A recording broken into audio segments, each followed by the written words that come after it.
Ganitong bilhin nyo guys. Mm. Ang pula. Wow. Kung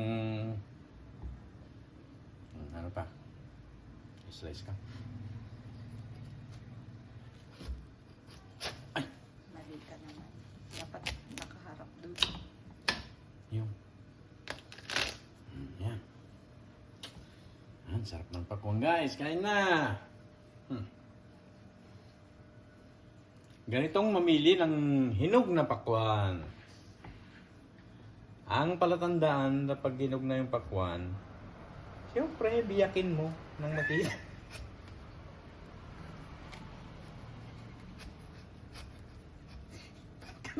Tawa boy. Oh, ayan. Sarap.